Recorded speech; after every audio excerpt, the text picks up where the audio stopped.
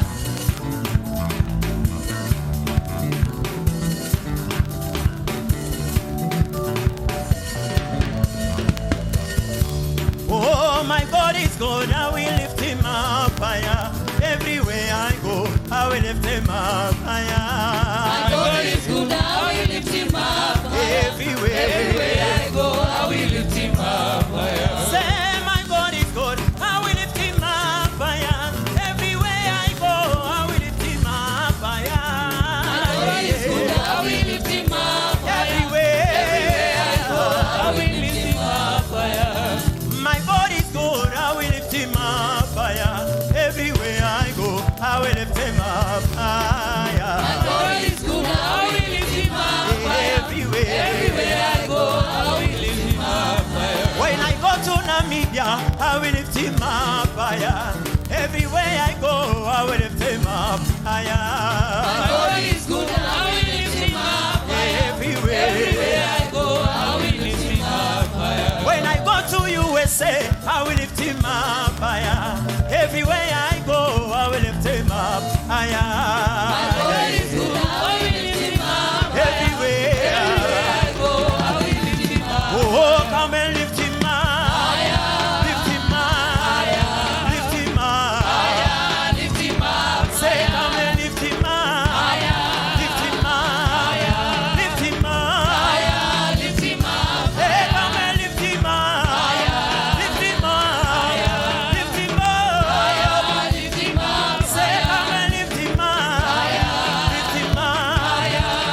mfalme mwema, tunakutukuza usiku wa leo. Wewe ni Mungu unastahili kuinuliwa. Wewe ni Mungu unastahili kutukuka. Hakuna zaidi yako Bwana. Hakuna mwingine kama wewe Jehova. Wewe ni Mungu wa ajabu. Wewe ni Mungu unatosha. Matendo yako yanatisha Jehova. Waweza, mtakatifu mwema. Pokea sifa zetu siku wa leo. Pokea sifa na maabudu. Pokea sifa mfalme mwema. Wewe ni mwaminifu. Unastahili Bwana. Tunakuinua Bwana.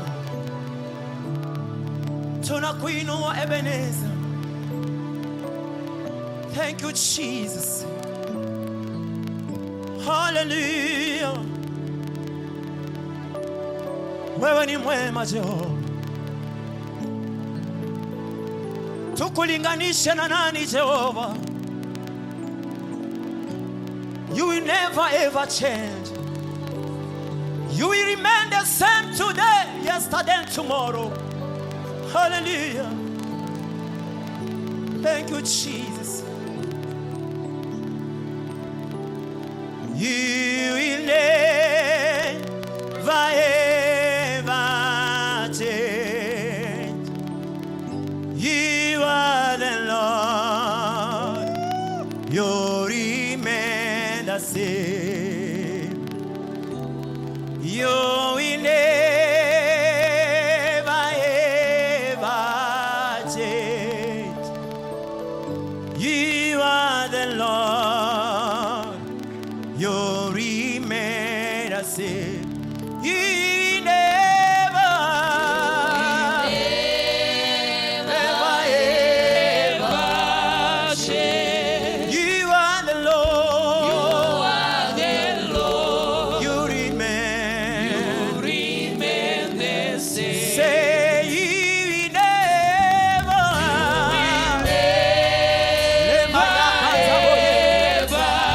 change. You are the Lord. You are the Lord. You remain the same. Say you never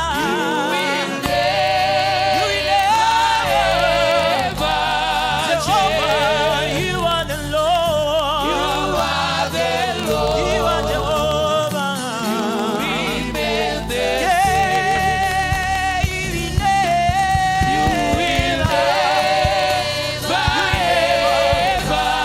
same. You are the Lord. You are the Lord. You remain the same. You will never ever change. You are the Lord. You remain the same. Hallelujah.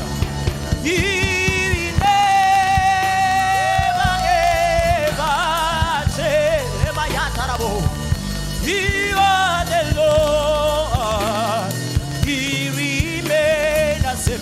Somebody say you will never. You will never change. You are the Lord. You remain the same. You will never change. You are the Lord. You are the Lord. You remain the same. You will never change. You are the Lord. You never change. You remain the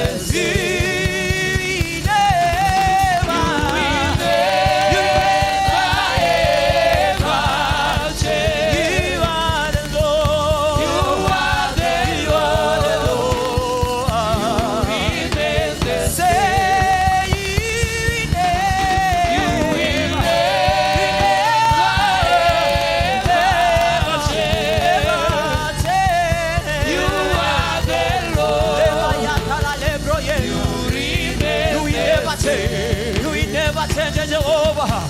You will remain the same, oh God. You are not a man tonight. We know that, oh God. We worship you tonight, our Father. We worship you, Jehovah. Wewe ni Mungu mfalme wa falme. Wewe ni Mungu mbadiliki kamwe. Wewe ni Mungu mwaminifu. Usiku wa leo Bwana, tunakuabudu Jehova. Wewe ni mwema. Pokea sifa Bwana. Pokea sifa na maabudu. Wewe ambaye unabadilisha nyakati na majira. Akili hawezi ukabadilika. Utabaki kuwa Mungu kila leo. Utabaki kuwa mwaminifu Bwana. Hakuna wengine zaidi yako. Hakuna wa kulinganishwa na wewe. Wewe ni Mungu. Mfalme wa falme ni wewe. Mwenye enzi ni wewe. Anayeweza ni wewe. Anayeponya ni wewe. Anayebadilisha ni wewe. Tunakuabudu Bwana. You are mighty, you are awesome, you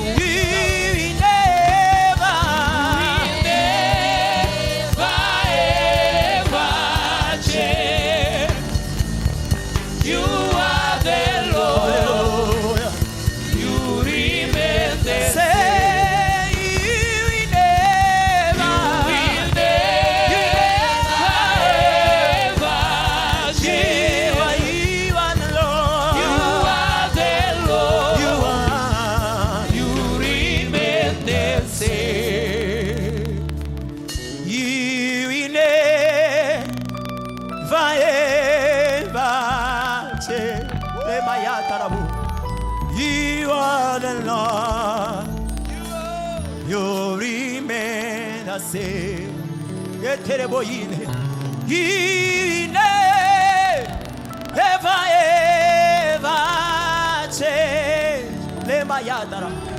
You are the Lord. You remain.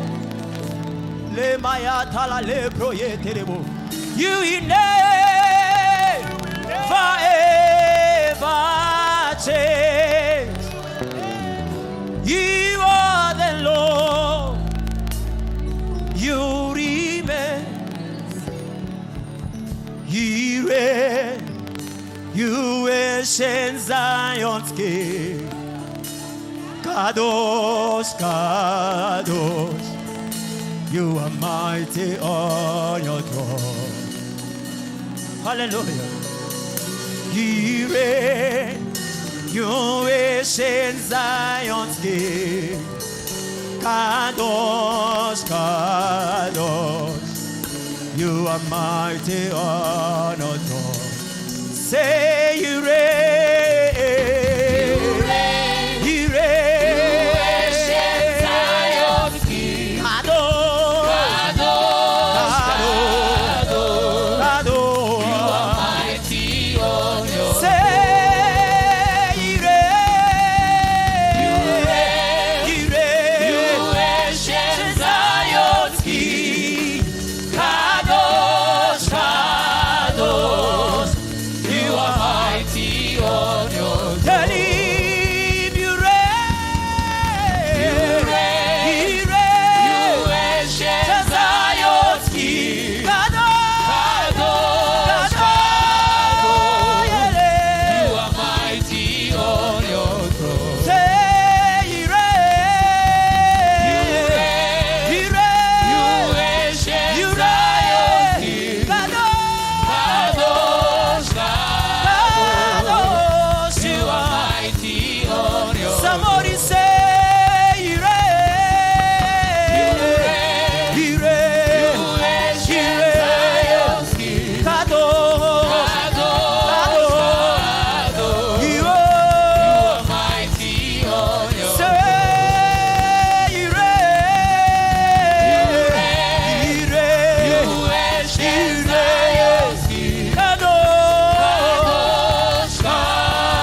saying, you reign, oh God. You reign, Kadosh. Not only are you seated on the throne, you are also mighty on your throne. So just clap your hands together once again as we celebrate Kadosh. It is Kadosh who has carried you to here. It is Kadosh who has taken care of you. It is Kadosh who is mighty. It is Kadosh who is mighty. He is mighty than your enemy. He is mighty than your foes. He is mighty than your everything. He is mighty. He is mighty in this place. Somebody put your hands together. Kadosh is exalted. Kadosh is holy. Kadosh is excellent. Kadosh is beautiful. He answers our prayers. He fights our battles. Kadosh is a man of war. Kadosh is a man of war. He is our healer. He is our provider. He is the Lord God, the protocol breaker. Oh, Zion, celebrate Kadosh. Put your hands together. Give him a shout. Give him a shout. Hey! Woo! For me, it is Kadosh anytime. Tell your neighbor, for me, it is Kadosh anytime. Amen. Tell your neighbor, my neighbor, my neighbor. Everything is in order now. You better shout. Let them hear the at one be like my neighbor, my neighbor. Everything is in order now. Look for another neighbor, left side or right side. Tell them, my neighbor, my neighbor. Hear the word of the Lord. Everything is in order now. Now look for another neighbor behind you and tell them, my neighbor, my neighbor. Hear the words of the Lord. Everything is in order now. Now look at the camera that is next to you. Look at the camera that is next to you and tell them, our online church. Hear the words of the Lord. Everything is in order now. So we are going to shout everything is in order now 7 times. Amen. Actually 12 times. So 1. That is whispering. I said shout.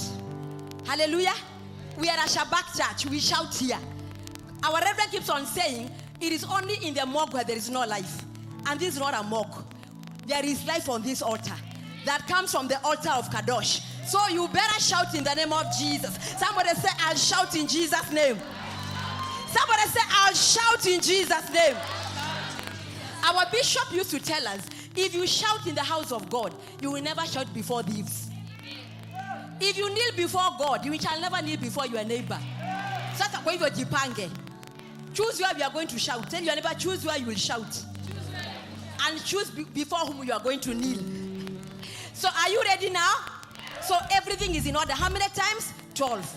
I want to go. 1. Everything is in order. 2. Everything is in order. 3. Everything is in order. 4. Everything is in order. 5.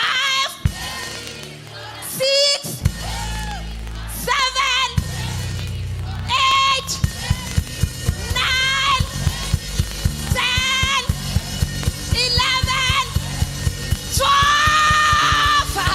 Everything is in order now. Turn around, turn around, turn around. Turn around, turn around, turn around. Turn around, turn around, turn around. Turn around, turn around. Everything is in order in my life. Everything is in order in my family. Everything is in order in my children. Everything is in order. Yeah, yeah, yeah, yeah, yeah, yeah, yeah, yeah, yeah, yeah, yeah, yeah, yeah, yeah, yeah, yeah, yeah. Yeah, yeah, yeah, yeah, yeah, yeah, yeah, yeah, yeah. Woo! This is our month where everything,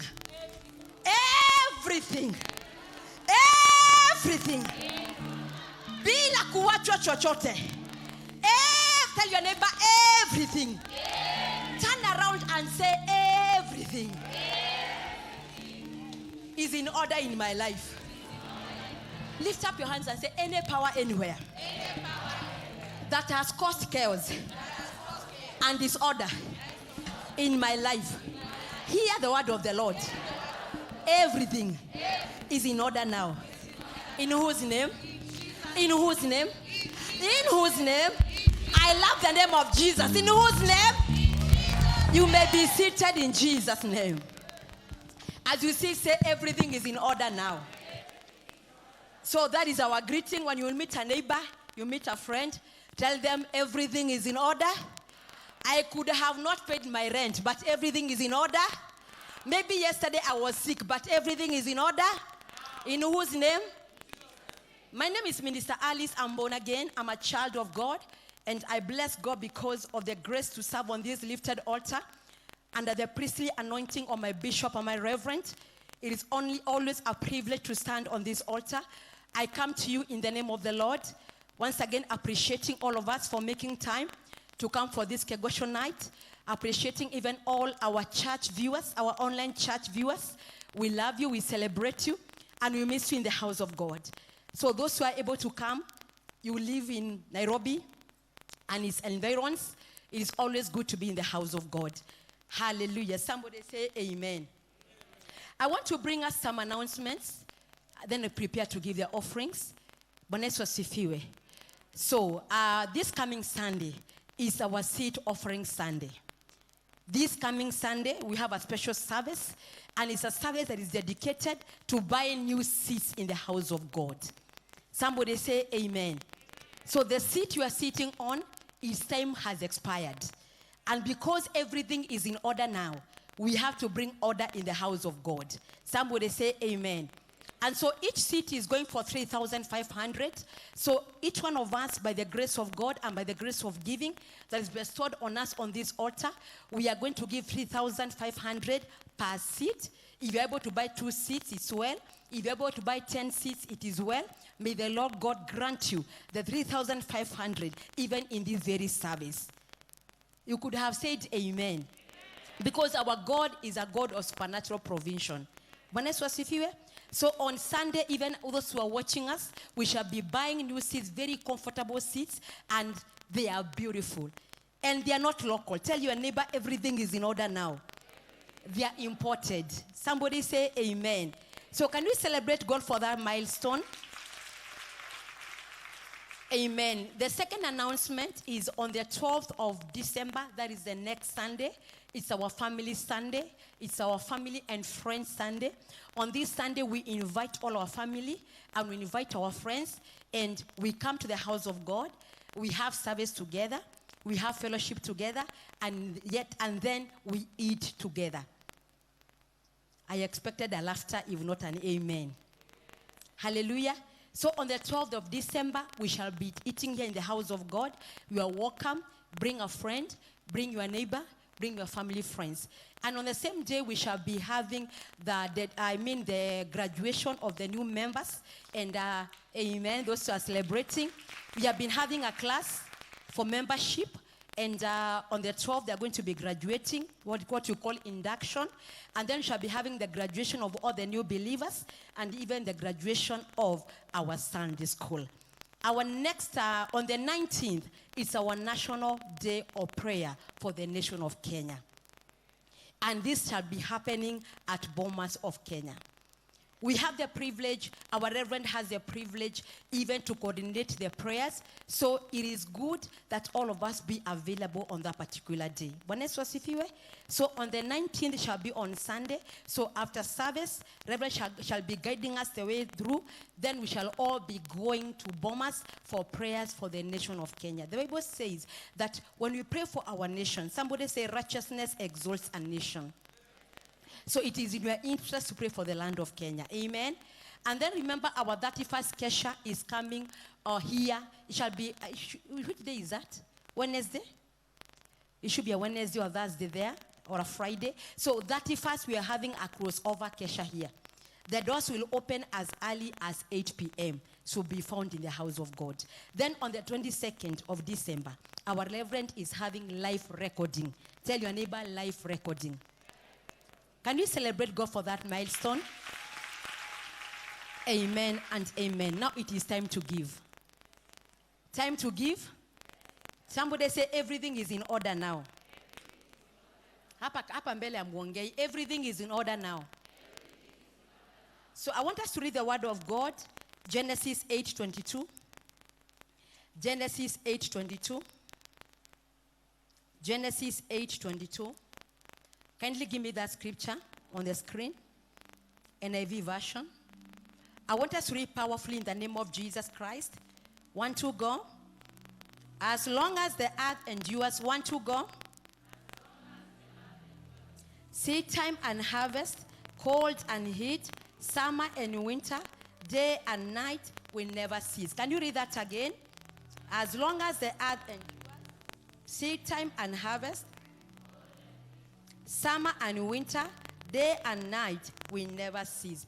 There is a pattern, there is an order that God has prescribed in Genesis 8:22. And the order is, as long as the earth endures. The order is, as long as Minister Alice is alive. The order is, as long as you who is seated in the sanctuary, you are breathing. The order is, as long as my online viewer who is watching me tonight, as long as the breath of God is in your lungs, seed time and harvest time, cold and heat, summer and winter, day and night will never cease. So these are seasons that God has patterned for this earth. And when we talk about order, we are talking about the original purpose of God for everything that he created. The original purpose of God for a man. The original purpose of God even for the earth. And we have seen, in accordance with the word of God, there is a season that God have assigned for us as long as we are breathing. But unfortunately, some of us, our seasons have been interrupted. Some of us, there is a disorder that crept into your life, either because of the disorder of your foundation or because of a disorder that was caused by your own mistake. But we want to bless God because in this time and this season, God is not considering your disorder. Because he's saying by his word that everything is in order now. So I come to us in the name of Jesus Christ. That season of prosperity that you missed, that season of financial favor that you missed, that season of financial progress that you missed, the God of this altar is saying everything is in order now. Your business could be down, but God is saying in this month of December, it is the month of order. It is the month that God is going to cause your business to blossom again. Maybe you lost something in the year, but the God of this altar is saying, because I'm causing everything to be in order, I am going to restore you. Somebody say, it's my season to be restored. You better say powerfully, it's my season to be restored. So I come to encourage someone today. Whatever you have lost from the month of January to December, the God of order is in the house and is restoring back whatever you lost in Jesus' name. Can somebody say, I receive my restoration in Jesus' name? So as we give tonight, you are going to tell the Lord, Father, in the name of Jesus, I bring my offering tonight. And I come to you, God of seasons, that you may restore every good season that, Lord, I missed in life. Restore my financial season, oh God. Restore every good opportunity that I lost in the year, that I may finish the year with a lot of joy and celebration in Jesus' name. Can I hear you say a powerful amen? So I want you to take an envelope that is on your seat. There's an envelope that is on your seat. And I want you to package your offering. And then I want, for those who are using mobile, there's a number on the envelope. Kindly, you are going to use that specific number. If you are paying your tithe, kindly remember to give us your membership number. If you don't have a membership number yet, kindly, in the envelope, you are going to give us your name.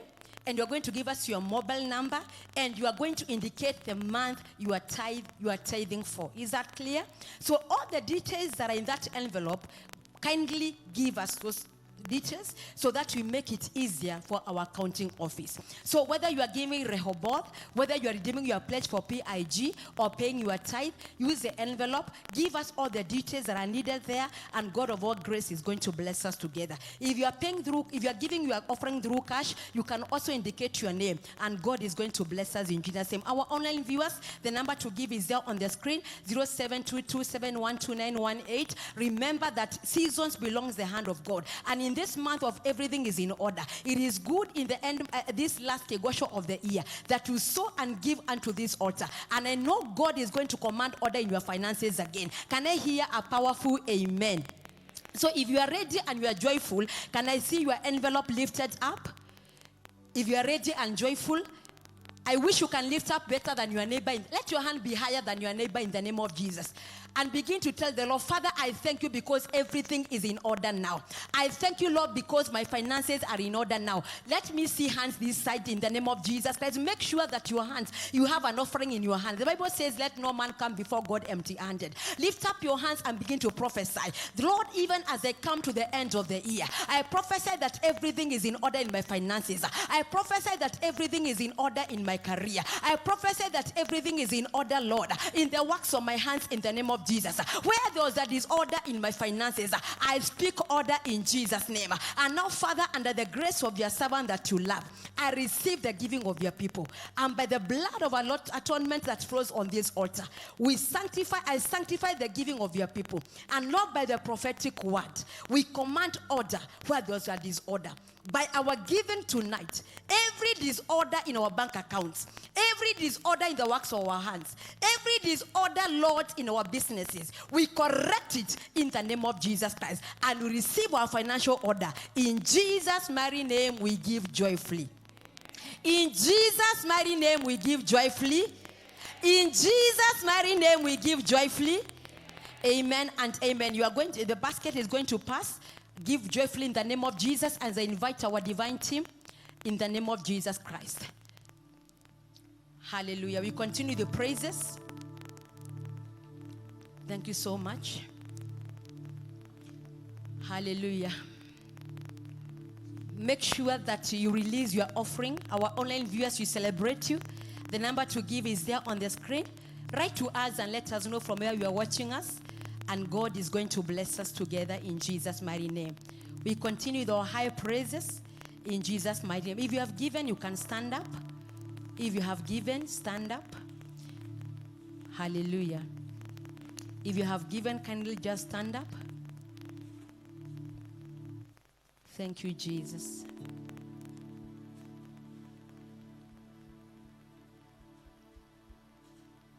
If you have given, you can stand up. Now, can you put your hands together and celebrate Jesus? Amen. Can you put your hands together and celebrate Jesus? Where is your shout? Where is your shout?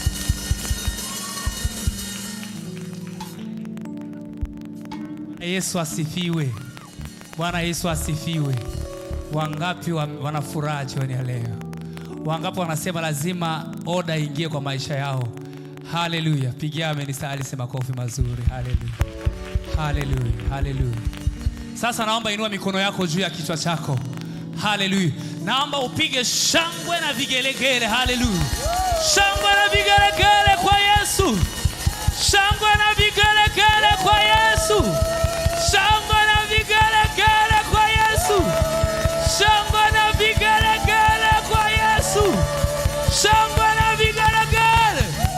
Somebody praise him. Give him glory. Give him glory. Hallelujah. Hallelujah. Amen. Tunataka kumsifu Bwana. Hallelujah. Amen. Hatutaruhusu miti na mawe imsifu Bwana. Hallelujah. Lazima tutapaza sauti wakati tungali hai. Tumsifu Jehova. Hallelujah. Maana peke yake tu anastahili sifa. Amen.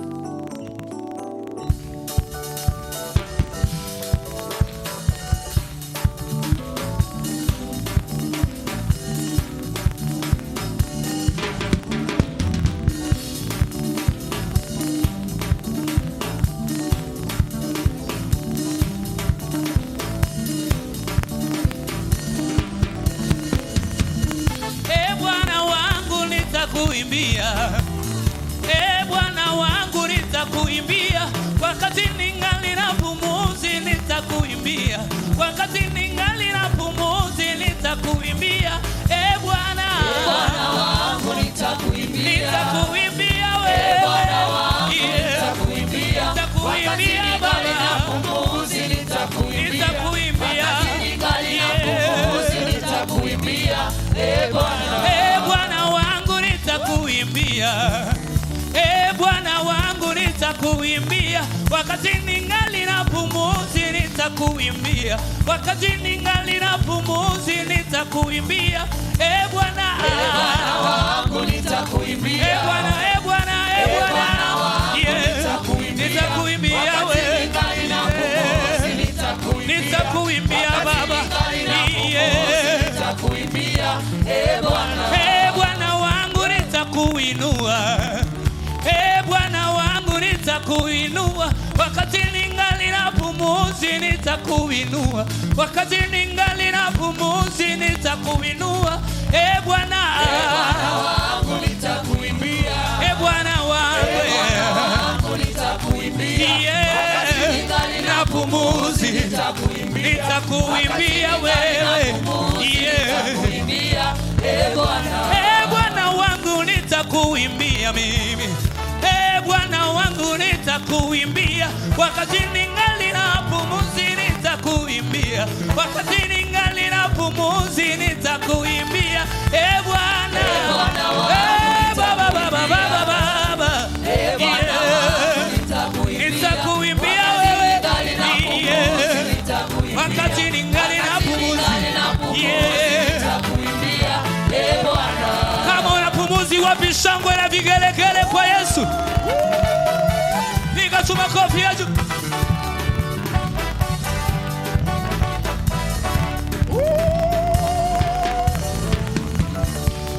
Bwana wangu nitakuimbia milele, Bwana wangu nitakuimbia, wakati ningali na pumuzi nitakuimbia, wakati ningali hai mimi nitakuimbia. Bwana wangu nitakuimbia, Baba Bwana wangu nitakuimbia wewe, wakati ningali na pumuzi. Bwana wangu nitakuchezea, Bwana wangu nitakuchezea, wakati ningali na pumuzi nitakuchezea, wakati ningali na pumuzi nitakuchezea. Baba nitakuimbia wewe, ningali na pumuzi nitakuimbia wewe, Bwana wangu nitakuimbia, Bwana wangu nitakuimbia, wakati ningali na pumuzi nitakuimbia, wakati ningali na pumuzi nitakuimbia. Bwana wangu nitakuimbia, nitakuimbia, na pumuzi nitakuimbia, na pumuzi nitakuimbia. Utabakia Mungu, utabakia Mungu, utabakia Mungu wa milele milele Baba. Utabakia Mungu, utabakia Mungu, Baba. Utabakia Mungu, utabakia Mungu, utabakia Mungu wa milele Baba. Utabakia Mungu, utabakia Mungu, utabakia Mungu. Ulifufua Lazaro wakakuita Beelzebuli, utabakia Mungu wa milele milele Baba. Utabakia Mungu, utabakia Mungu, utabakia Mungu, bamibenga bazambe bakenda batosovika Baba, okotikala Nzambe libela na libela utabakia Mungu,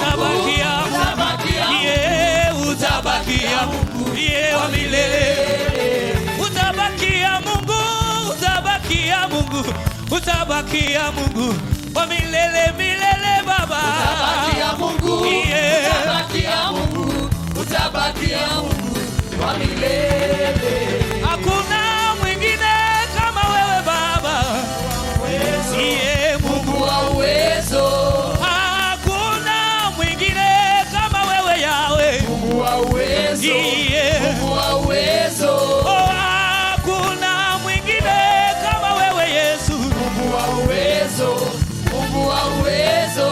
Hakuna mwingine kama wewe Yesu, Mungu wa uwezo, Mungu wa uwezo, Mungu wa uwezo.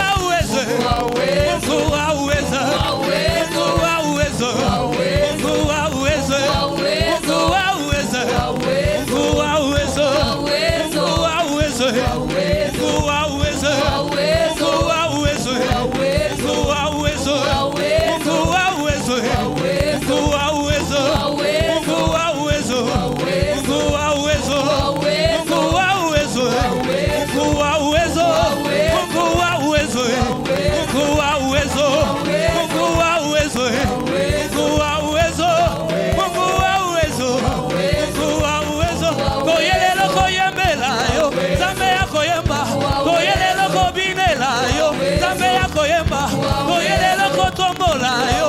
Zambe yako yemba. Toyelelo kokomisa yo. Zambe yako yemba. Toyelelo kobinela yo. Zambe yako yemba.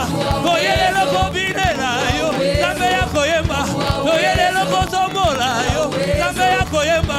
Toyelelo kobinela yo. Zambe yako yemba. Wapi vigelegele kwa ye.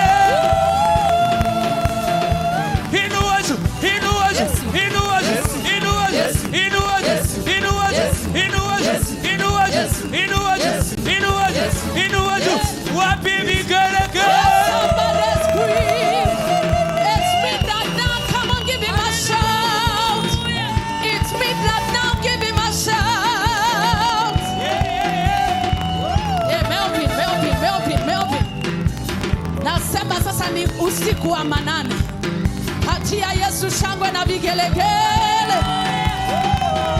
Somebody give him praise. Oh, shangwe na vigelegele kwa Bwana Yesu. Shangwe na vigelegele kwa Bwana Yesu. Shangwe na vigelegele na ndelemo kwa Bwana Yesu. Shangwe na vigelegele kwa Bwana Yesu. Shangwe na vigelegele kwa Bwana Yesu. Somebody scream shangwe na vigelegele kwa Bwana Yesu. Shangwe na vigelegele kwa Bwana Yesu. Kama Paulo na Sila kwa Bwana Yesu. Shangwe na vigelegele kwa Bwana Yesu. Oh, shangwe na wapi vigelegele kwa Yesu. 1, 2, 3, 4. I want you to shout at the top of your voice. Tonight is my night of being fixed. Tonight is my night of being fixed. Tonight is my night of being fixed. Mambo ambayo haiko sawa, usiku wa leo itakuwa sawa. Mambo yaliyokombo, usiku wa leo yatanyoroshwa. Mambo yaliyogeuka yatageuzwa ikae sawa sawa. Lift up your voice and give a shout of praise. Today God will fix your life. Jesus will fix your life. Jesus will fix your home. Jesus will fix us tonight. Somebody give him praise. Somebody give him glory. Somebody worship him. I hear him say, I'm ready to fix you tonight. Whatever is out of order, I'm placing it back into order. Whatever is delayed, I'm playing it back to now time. Whatever was taken away, I'm fixing it now. Whatever is faulty, I'm correcting the error. Come on, give him a shout. Become like the blind Bartimaeus and declare, sitanyamaza, sitanyamaza, sitanyamaza. Kuna mambo yameharibika na siwezi nyamaza. Kuna mambo yanaenda kuzikwa na siwezi nyamaza. Kuna relationships ziko karibu kuharibika na siwezi nyamaza. Lift your voice and shout again. Fix me, Jesus. Fix me, Jesus. Fix me, Jesus. Whatever is out of order, whoever is out of order.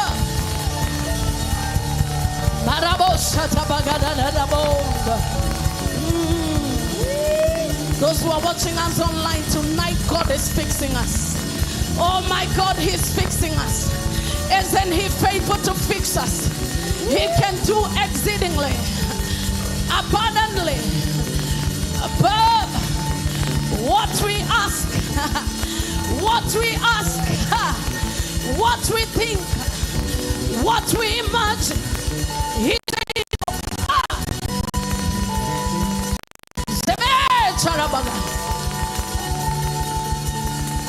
Jesus, we give you praise.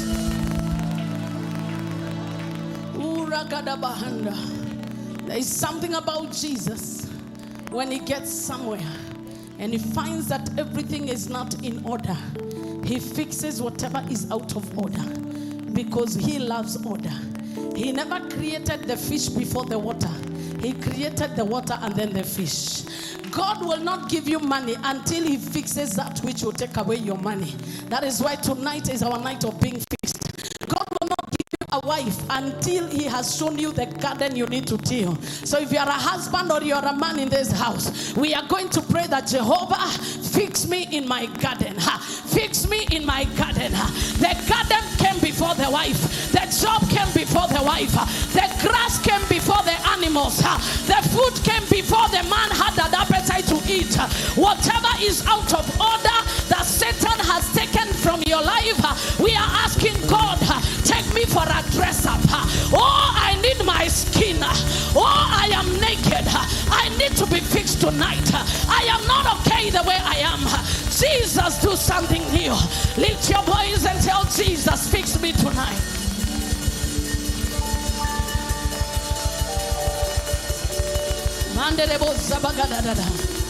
Fix me tonight. Fix me tonight. Fix me tonight, Jesus. Fix me tonight, Jesus. You're not a man, no. You're not a man, no.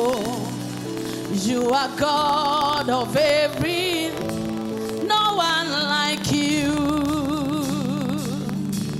You're not a man, no. You're not a man, no. You are God who opens doors no man can shut. You're not a man, no. You're not a man, no. You are God who opens doors no man can shut. You're not a man, no. You're not a man, no. You are God of everything. No one like you. No one like you. No one like you. No one like you. No one like you. Father, no one like you. No one like you. Master, no one like you. You are God. You are God of everything. No one likes you. Oh, no one like you. No one like you. No one like you, Father. No one like you. No one like you, Master. No one like you, Master. No one like you. You are God. You are God. You are God of everything. No one like you. You're God of everything. You're the God of everything. No one like you. We surrender to you this morning. There are so many things in our lives that are out of order. So many. We've been calling you many times to fix things. But tonight we came that you may fix us. That you may fix our world. Fix us.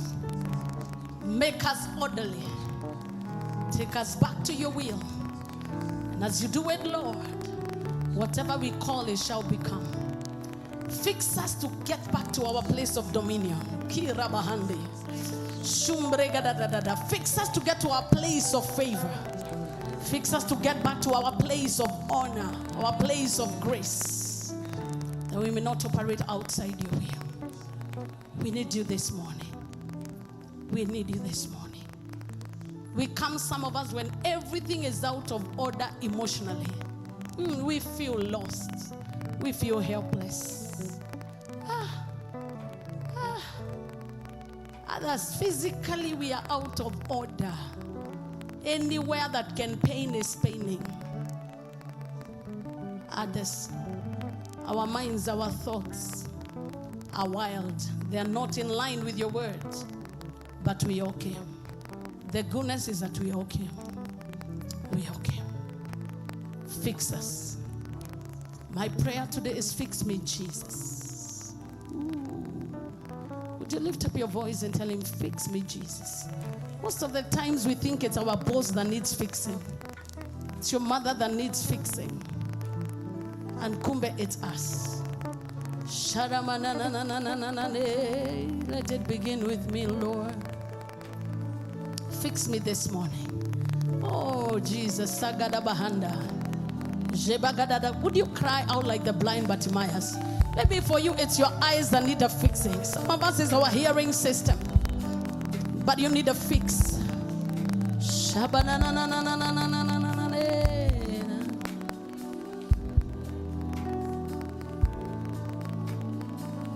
Jesus, Lord, need you this morning.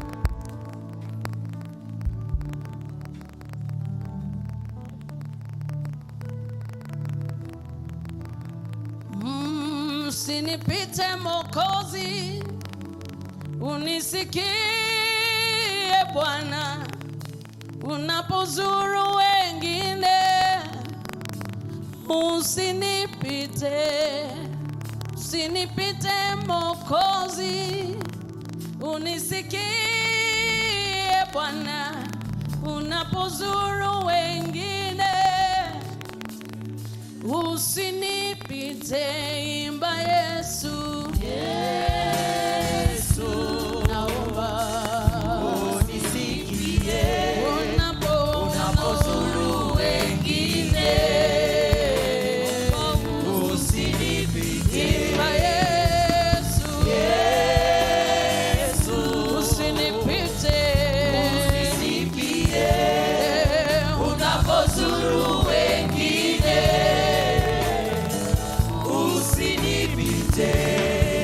Kiti chako cha rehema nakitazamia Bwana, magoti napiga pale. Bwana, fix me tonight. Kiti chako cha rehema nakitazamia mimi, magoti ninapiga pale kwako. Nisamehewe, imba Yesu, Yesu, naomba unisikie unapozuru wengine. Pia naomba usinipite. Somebody say Yesu, naomba unisikie unapozuru wengine. Usinipite. Wewe ndiye ngao yangu, wewe ndiye mkamilifu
nakupa timayo, nitalia Yesu nihurumie, kama mama aliyetokwa na damu, nitaguza pindo langu yako. Yesu Yesu naomba usinipite unapozuru wengine, usinipite. Nimezunguka mulima huu, nimezunguka mabonde haya, nahitaji usinipite. Imba Yesu, Yesu, naomba unisikie, naomba unapozuru wengine, unisherehekee yake, usinipite. Yesu, Yesu, Yesu, naomba leo unisikie, unapozuru wengine, usinipite. Karamanganayo, shandaramanayo, sarabagade. Somebody just lift up your voice. Fix me tonight. I've come many times looking for things to be fixed, situations to be fixed. But Lord, today, fix me.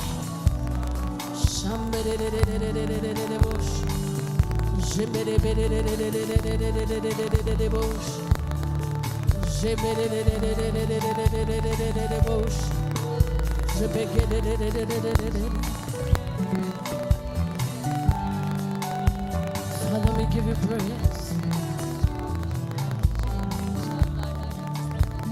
Yes, unisikie napozuru wengine, usinipite.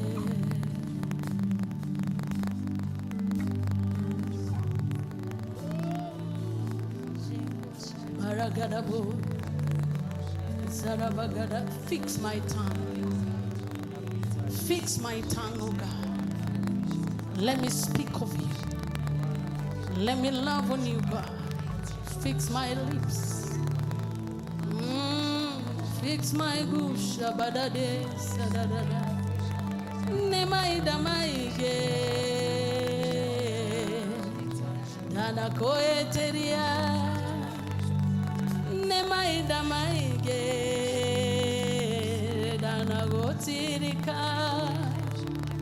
Sharamanganane, saramangana manane, but fix me tonight. Thank you, Jesus. We love you and we give you praise. We love you, Jesus. Hear me, church. God was challenging me today that there are many times we come in His presence. Tukimuliza, fix this one. Fix this situation. But rarely do we tell Him, Lord, I need to be fixed because I'm out of order. And I have noted 7 things will follow you when you're out of order. And as we praise God today, every time God comes, He comes with what He carries. And one of the things He carries is order. Order as a decree and order as organization.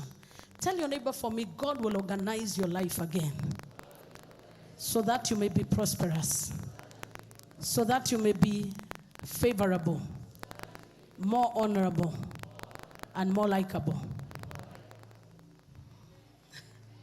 Hello. Being liked is a good thing. See, being liked is a good thing. And if you're out of order, people cannot like you for a reason. They will like you, but they will say, I like ba. So that bat is what God is fixing today.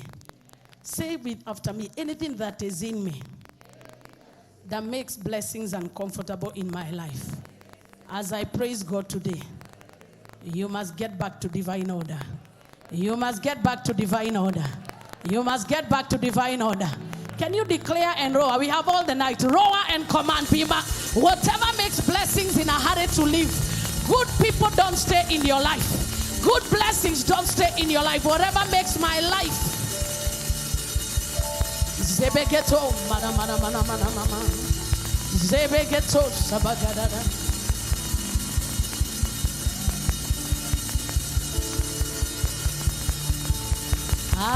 Atanikumbuka, atanijibu Bwana, sitakata tamaa, analo jawabu langu.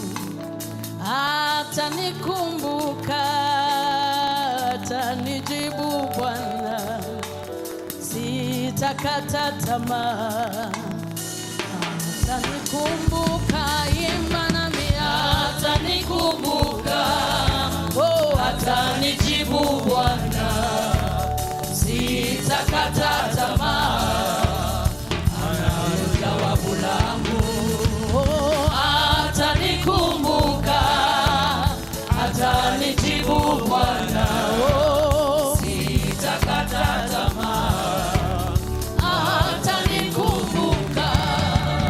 Nimeandikiwa nakala za kunivunja moyo, habari zimenijia ya kwamba naangamia kama Hezekia, nazitandaza kwako, e Bwana nitazame, niondole haya. Atanikumbuka, atanikumbuka, usiku wa leo, ninajua sitakata tamaa, oh, jawabu langu.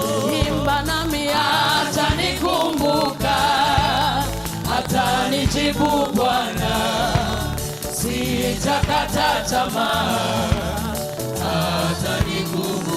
Do you believe he will remember you tonight? Lift up your hands. Prophesy to your world. I know he will remember me.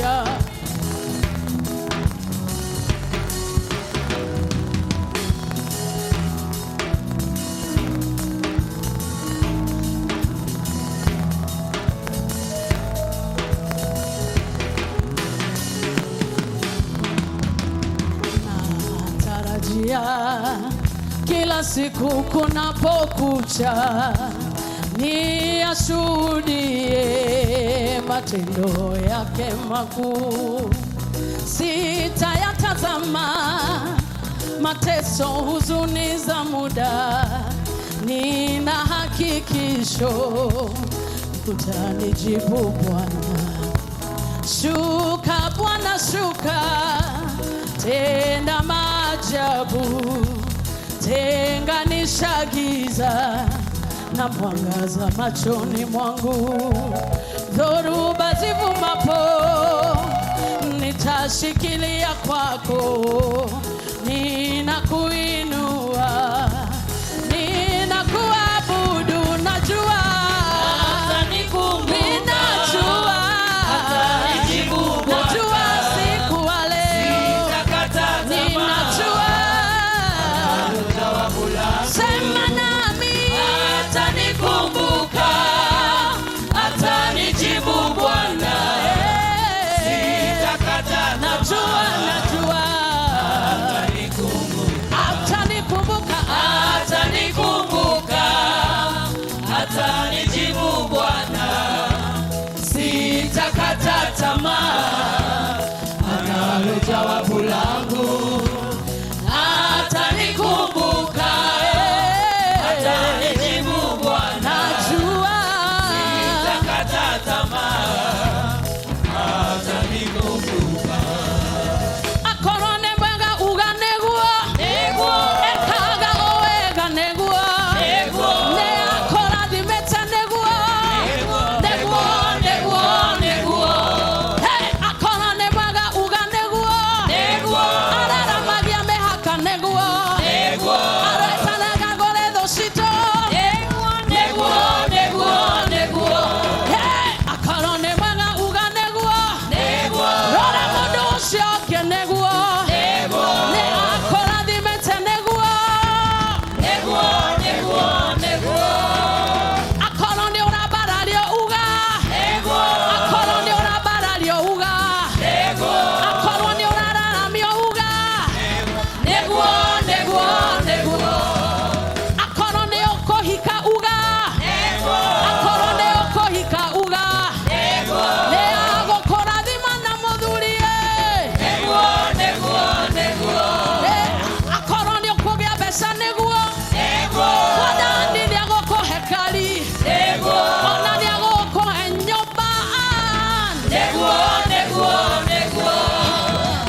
Neatora dimete neguo. Neguo. Somebody give him praise. Somebody give him praise. Somebody give him praise. Jesus. There is something in the atmosphere. There is something different. Everything is in order now. Everything is in order now.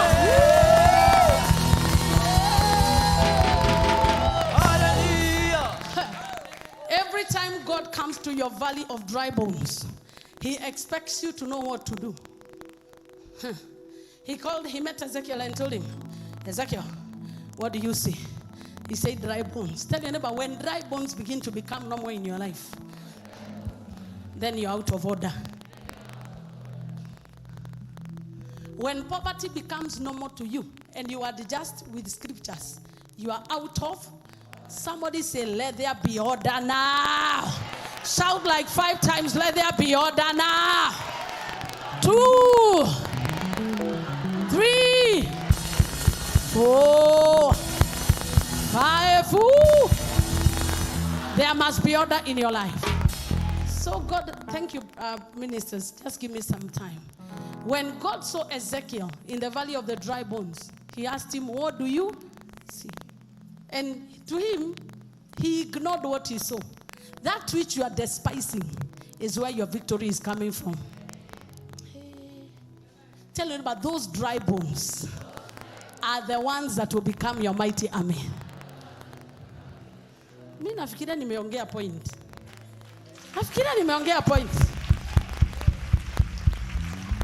Nemo maya mahoya Mariama toire mahoya gero igonde nemo igoku gainde alirikane tadwake. Was there anybody with Ezekiel in the valley of dry bones? No. According to scripture, he was all by himself. Ambia jirani yako, mifupa yako mikavu utangangana nayo mwenyewe.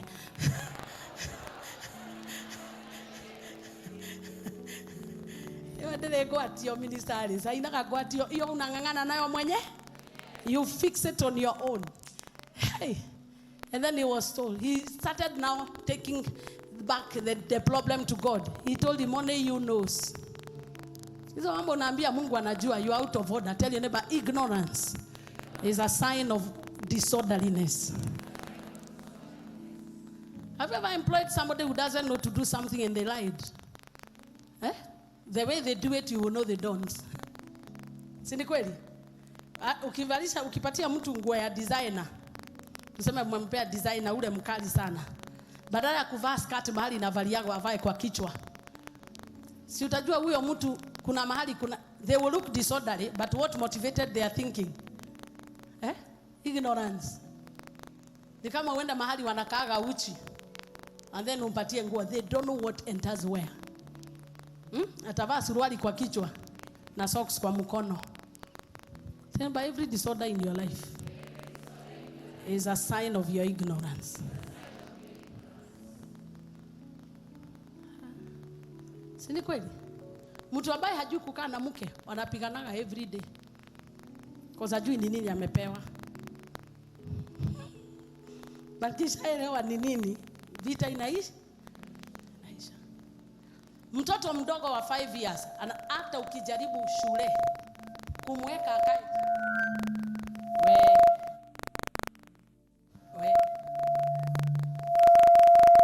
Now this is disorder.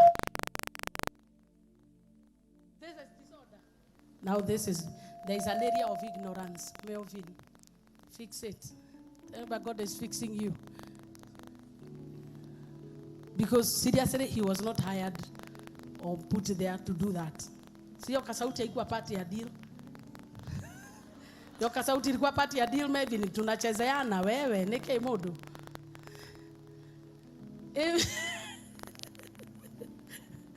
He knows I love him.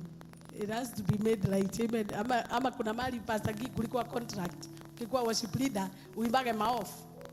Hakunaga hiyo contract. Ni uimbe kisawa sawa. Ignorance is defensive. Ukiona mtu defensive ni ignorance because they don't know the magnitude of their mistake.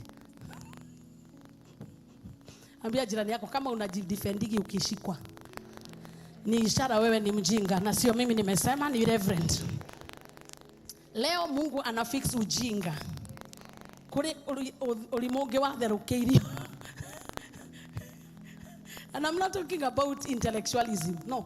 There is a difference between intellectualism and the wisdom of God. The wisdom of God is what fixes the ignorance that a man has.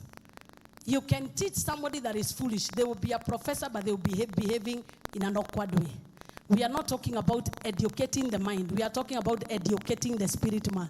May you receive wisdom today. May you receive wisdom today. May you receive wisdom today.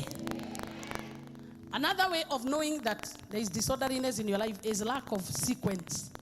Mambo haiendagwi na mpango. Ambia jirani yako kama hauna mpango, hiyo ni ishara your life is in disorder.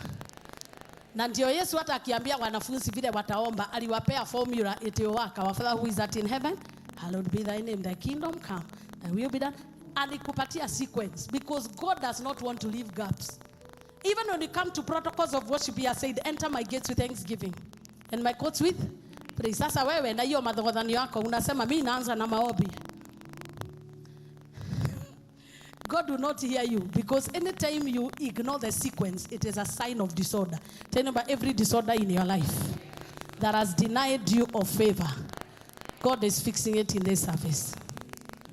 Najua ninabariki mtu. Najua watu wapendi kufixiwa. Ama nataka to fix Kenodia. No, I guess if Wageshi was here, Jehovah. Disorderliness causes delay. When you are disorderly, have you ever been, all of us have been disorderly at one time, where you put your phone in a particular place without thinking and you want to leave. My friend, you can look for it 30 minutes. Sinikweli. Disorderliness wastes time. That means that when God fixes you, all the lost time will be restored. The way your amen is coming out. It's like you are being punished. Tell me about every disorderliness in your life shall be fixed today. Because every time there is disorder, there is delay. When they murmured against God in the wilderness, a journey of 11 days took 40 years. And most of them never made it. Every disorder in our lives must be corrected. When there is disorder, disorder brings dishonor. Tell your neighbor, for me, disorder brings dishonor. Because when you are disorderly, you do not know who is greater. You will call your excellencies Mrs. Sindio? So you know how to disorderly. Hata hawatabuagi. Hata kikuja kwa nyumba hajui mzee ni nani anakatia kiti yoyote fulani. Have you seen disorderly people? I was telling you a what do you call them? Kindergarten kid. Akiwa kitu 4 years, hata ujaribu kumweka kwa kiti. Atatoka tu. Hata utumie kiboko, atatoka tu. Why? Because sometimes the cure to disorder is grow up. Tell your neighbor, grow up. Oh, guy. And if you are slapped, don't say it's me. Tell your neighbor, you need to grow up. Yes. Growing old is not the same as growing up. You can grow old, but you are not grown up. Miaka ni mingi lakini reasoning ni class 5. Tena neighbor, saidia baba, saidia baba. Hii maneno ni mazito. Unajua siku hizi nimeanza Shabbat service. Well, Shabbat service. Are you enjoying the Shabbat service? If you are coming for Shabbat service, celebrate Jesus. So kama mna enjoy open heaven yenye mnasikia, ni hapa tunakuwa hapa 6 to 7:30. My friend, they are powerful services. We are looking forward. And I need to make this announcement very soon. It should be after 19th. We will not be having lunch hours. If you want lunch hour, come and pray. We are all gathering in the morning. Early in the morning will I seek you. By fire, by force. And we want like that so that you have a free afternoon to work. Go and work and bring money. Sini kweli? Wana mfanya ka? Mukitaka kuona online and then the CTN TV. Watakuwa wanaleta lunch hour. Sini kweli? Hizo ni mahubiri. Na ni mimi bado ndakuwa nahubiri. Najifungia kwa mahali, unaona. So tell your neighbor, you need to grow up in the things of God for you to enjoy order. Ushaienda kanisa, Pastor Mother najua you know. Kanisa yenye haina order. Wakati kama saa hii nahubiri, unasikia maraikia ria hii.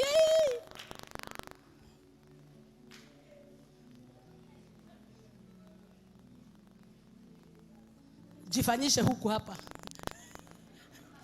You will not know what Michael will do to you. Because here we embrace. Celebrate Jesus. Dishonor. You do not hautambuagi. Ushaiona watu anaenda huyu ni mtu mkubwa na hatambui. Ushaikuwa na ukiona hujawahi ona ni wewe na kuaga hivyo. Kama hujawahi ona, because in this life you will find such people. Watu ambao hawajui mkubwa ama mdogo. They do not know who is to be honored and who is to be high-fived. I've seen such people. They high-five the people they should bow to. And anytime you sow a seed of dishonor, the door of access is closed. Sijui kama umeelewa? Anytime you dishonor your father or mother, the access to prolonged blessings is closed. It will take God to open that door. Anytime before we go before a king, in your 5 minutes, be ready and know what you are saying. Because any mistake has denied you access for life. That's why he gives you protocol on how to honor him. Honor me with your first fruit. Honor me with your tithes and offering. Because many honor me with their lips, but their heart are so far away from me. Where the heart of a man is, that is where his wealth is. There are many people that are worshiping God out of their own protocols. You want to please God your own way. Your own way will not work. Tell your neighbor your own way will not work. Mambia formula yako haijatestiwa, bingu haijaikubali. So tumia ile metestiwa. We do not serve him the way we want. I saw in Ezekiel 42 and 43, the priests were told that when you go to minister at the altar, make sure that the garments you are ministering with at the altar, you do not go to the congregation with them, because you will transmit holiness to the people. Shaisikia kitu kama hiyo? Ati hizi nguo tunavaa nikihubiri hapa, nisikaribie karibu na nyinyi nayo. Kwa sababu nikikuja, you will be given holiness, and when holiness is given to an impure vessel, it becomes judgment. Did you hear me? That is what the Bible says, let your garments be white and never allow your head to lack oil. Seed of dishonor makes you have filthy garments like Joshua, that even when you lift up your hands to God, he will not hear you. I feel like many of us are victim of that. The minute somebody is declared greater than you, it is a requirement. You do not argue with people that are greater than you. Say, neighbor, you do not argue. You do not. That mouth of yours will lead you to hellfire. You talk too much. It's not everybody you answer back. There are people you answer back and your garment becomes filthy. And when it becomes filthy in the market of life, wherever you go, people see your nakedness. Maragazapaka. It is not everybody you point your finger at. There are people you see, you bow down and leave. Rabo Shataka. Many people in the... Just because the blood of Jesus has equalized us, we are not equal. Hii kwanza, hii side siwabariki sana. Wacha nikae hii side. Hii side, kunajua hii side siwabariki. Just because we are all washed by the blood of Jesus, we are not equal. We are not equal. That's why some were given apostles, others disciples. Others were given teachers, others pastors. But the foundation is laid on apostles and prophets. I've seen people who've come here and they told me, I'm equally anointed. Actually, there's one who told me that he's praying for me that I will get levels of anointing like he has gotten. In the meantime, he was my member. I said, you are wicked. Because if you are anointed more than me, have a greater and a more powerful altar than mine. Then you don't have to tell me. Anytime you have to prove to people that you have it, something, you're out of order. You don't need to prove a point. From this day, you are delivered from proving a point. You will not have money to prove a point. You will not be nice to people to prove a point. You will live, you will just be you. Utacheza kama wewe. Na utakuwa uko na raha ndani ya Yesu. Utakuwa ukimba nimo ndani ya Yesu. Na borodeka nimo ndani ya Yesu. Na borodeka nimo. Unaburudika. Nimo ndani ya Yesu. Meme na burudika. Hivyo ndio hivyo, kukaa huru kwa Yesu. Sio kukaa kama uko bound. It is not everybody who is. We may be in the same church, but we are not on the same level of grace. Just like in the market, we may be doing the same business, but we are not on the same level. It is important to carry the garment of honor. Most of us, and let me tell you, anytime you sow a seed of dishonor, your blessings will never last. They will come, but they will go as fast as they come. Some of us, you think because your parent is a drunkard, you can answer them anyhow. No, the garment of honor is still with them. Honor does not come with conditions. Ambia jirani yako, honor does not come with conditions. Sasa kwa nini nafundisha mambo ya honor? Ni huyo mwambie honor does not come with conditions. I don't have to be nice to you for you to honor me. It is a requirement. Otherwise, if you feel honoring me is a privilege you are doing to me, check yourself out. If you are my child. Si ni kweli? Hata Mungu anauliza, na mimi ni baba yenu, heshima yangu kama baba iko wapi? Si anauliza hivyo? Tuseme that Victor boy of ours, ati akushikia 6, akutusi. You will organize him and tell him this is my house. Victor, we have to agree. It is you that found me here. Check out. True or false? There are people that got checked out of the book of prosperity a long time. There are those people that got checked out of answered prayer. Na kujaga hapa tunainua, na kumbe ulifukuzwa kitambo. Tutamwomba leo. Nirudishe. Nirudishe. And anytime I've had people, and I don't know where this trend has come from, where people don't produce music when they are here. Have I ever stopped? Na mkuu is sincere, Pastor G. Mimi nishai kuambia usirecord. Si hata tukiwa nawe because you manage the studio. Si nimepea watu wa record na 5,000 only. Mara mingi. Lakini anaendaka akitoka hapa ndio ana produce music. Alafu ana post to vitu alafu ananitag. Na kama unani watch, you're going nowhere without dishonor. You're going nowhere. Your heaven is shut. It's true. Nasema I cast you. It is true. But I don't have to open my mouth because when God is defending honor, he does not speak. When you dishonor who you are supposed to honor, the battle is no longer with the person you dishonored. God takes over. Because honor is protected by covenants. Ooh. Are you hearing me? See, that is deep. So naona wanaenda wakitoka hapa ndio wana produce music. Tukiwa hapa hawa produce. Then unawaona wanasema I am meant. You wonder nani aliwaroga? And then the next thing they begin to fight here. How do you fight a woman or an altar when you have none? Yeah, let people who have altars fight. But if you don't have one, honor, even if you don't know where it comes from. Hello?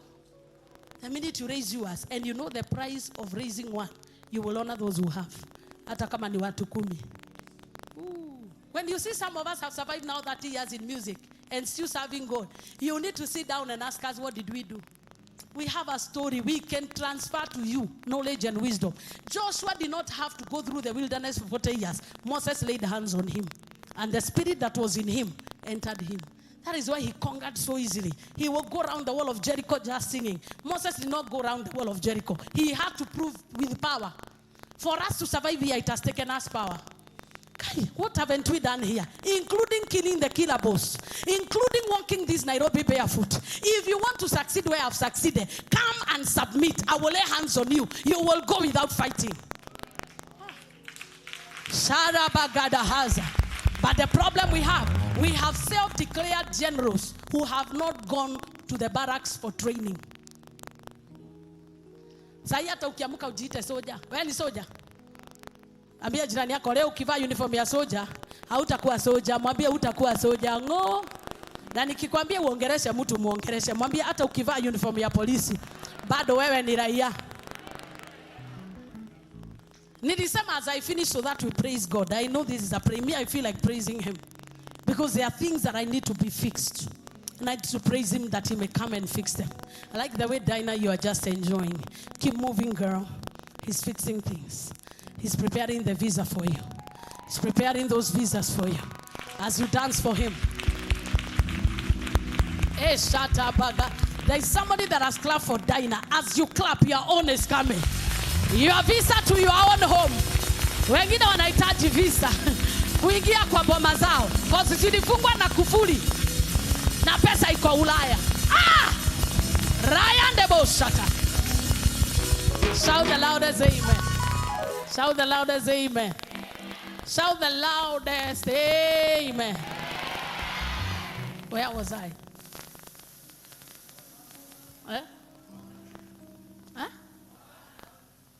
Not there. I know it was honor. The exact place I was. There is a good example I wanted to give you. Oh, yes, thank you, soldier. Sasa hiyo nimesahau ati Richi, hata leo ukijifanya wewe ndio Uhuru Kenyatta, huwezi kuwa. Tushikwe na wazimu zako ukienda watu hot name Uhuru Kenyatta. Hawezi kuwa. Sema presidente. I've seen people who are faked to be me. I am many. Akwambia ati anasema ni Ruth Wamuyu, akipatikana anasema ni sister yangu. Akionyeshwa anasema sijaiona. Kwa barracks kuna masoja wengi, kuna soja chef, kuna soja wa wimbo, kuna soja wa kufagia na wote ni so. Kuna soja daktari, kuna soja engineer, kuna soja plumber. All of them. The military is self-sufficient. They don't source for anybody else. But when war is called out, only the soldiers that are trained for war will go forward. Those are the ones that you honor. One of my friends, the husband is a major. He told me that one time in Somalia, war broke out. Even the doctor and the engineer were behind the soldiers who carry guns. Wanaenda banka. Na wakati akigojeka huyo soja anamwambia katoa guo chugu if you dishonor them because you have a privilege kumudunga mukuha. Let me tell you, when war comes, you will realize you are uncovered. You will be the first casualty. Taondoka tu gogwe. Ambia jirani yako ukikaa hapa. This is a military camp. Cheza kama wewe, cheza kama wewe. Kama wewe ni mpishi, pika. Kama wewe kazi yako ni lidho, kuna wale kazi yao ni lidho, wanakanga pale juu. Hakuna kitu kingine, ni surveillance. Eroetiguo. Ama hujaienda military? Tafuta military man muongee naye usikie. Utaambiwa. You are. Thank you very much. It's true. See, there is those who watch over the tower. Kazi ya kuhakikisha adui hajakuja. There are those who do that. There are those who cook. There are those who are nurses. There are those who are first aiders. There is any kind of person that you can find. But when war comes, that is when we know who true soldiers are. But why do they allow doctors to go to the military camp? Why must a sweeper go through their training? Because they want to remove disorder. Even when you're cooking, you are orderly. I hear those who tell me there is a way you brush your shoe. You can't brush it otherwise. Order. There is a way you make your bed. You can't come with your Sarova hotel fashion. There is a military way. It's true. See, the kanisa ni kila mtu ni commandant. Sasa wakupewa order haku. Mtu akikuwa usaiona passing parade. Hata usikiagi vile anaambiwa Richi. Hata akiumwa na siafu hawezi toka. Wewe hata sisi siafu imekuuma ni mshanganga. You are out of the church. By every mshanganga spirit. Let it get out in the name of the mshangangas. Atitondora igwe kwa mhujio imili ya Ethiopia. Chandia ndani nasikia nakwambia vitu veupe. Sitongee tu kweli. Ile side na wabariki leo. Ile side I like that side. Leo ninawabariki. Si ni ukweli? Nyinyi hamjawahi enda Ethiopia. Nyinyi sijawahi sikia mko Nigeria. Nyinyi you are very good. Lakini hapa naona ma suspect hapa. Kaigwaga na nikuoga yaronekera. Mombasa. This wanaendaga ndio kutolewa usivilian. Huyo mtu hata akiambiwa dunga sindano. Yes sir. It's true. That's why our president now, I don't know the logic, but I can tell you anything run by military has order, has systems, and nobody answers back their superior. You can't. How? Where? Starting from where? Because if you try, hata ukionekana tu uko na attitude ya kunyeta. I watch those programs when they are training them. My goodness, the training is hard. Wewe kashida kidogo tu nakuacha. Mungu ninakuacha. But don't despise the discipline of the Lord. Ambie Mungu hawezi kukupatia pesa. Hebu mwambie tu, sasa hata nimemaliza. Hebu mwambie Mungu hawezi kukupatia pesa. Kama hujawahi kosa pesa, utalingia watu. Lazima akuonyeshe kumanage 100. Ndio akileta 100 million ndo kogoroka ikorage. Sasa watu wamekula loto, unaona Fidel mtu kichwa imeharibika. Mungu hawezi kupatia msichana wa wenyewe mpaka ukomae wewe. Utakuwa unauliza msichana mkikaribia kwenda anaenda. Mungu ani discipline.